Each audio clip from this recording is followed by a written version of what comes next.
شادی کے 18 سال میرے شوہر نے بے اولادی میں گزار دیے اور صرف میری محبت میں ان کو ہمیشہ کہتی تھی کہ آپ کوئی بچہ گود لے لو، لیکن وہ ہمیشہ کہتے تھے اگر اولاد ہوگی تو تم سے ہی ہوگی، نہیں تو میں اولاد بھی نہیں لوں گا اور نہ ہی دوسری شادی کروں گا۔ ایک وقت وہ آیا جب میں بالکل ہی بہک گئی جب انہوں نے بتایا کہ انہوں نے اپنی دوست سے نکاح کر لیا ہے۔ شادی کے 18 سال بعد مجھے اتنا بڑا صدمہ ملا جس کی مجھے بالکل بھی امید نہیں تھی کہ دوسری شادی کریں گے، وہ بھی اپنی دوست سے۔ میں اپنے شوہر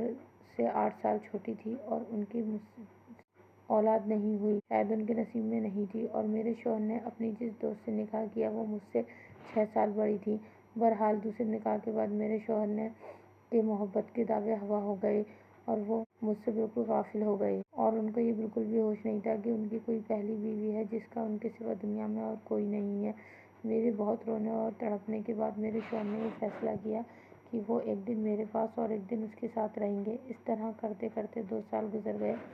اور میرے شوہر کی دوسری بیوی سے ابھی کوئی اولاد نہ ہونے کے چانسز نظر نہیں آ رہے تھے۔ پھر میرے شوہر کو کسی نے مشورہ دیا کہ آپ کو IVF ٹریٹمنٹ کی طرف جانا چاہیے، اور میرے ہسبینڈ مان بھی گئے۔ انہوں نے IVF ٹریٹمنٹ کروایا اور ان کی دوسری بیوی نے ٹوئنس بچے کنسیو کیے، لیکن کہتے ہیں نا کہ جب اللہ کو آپ کو کسی چیز سے محروم رکھنا ہو تو دور رکھنا ہو تو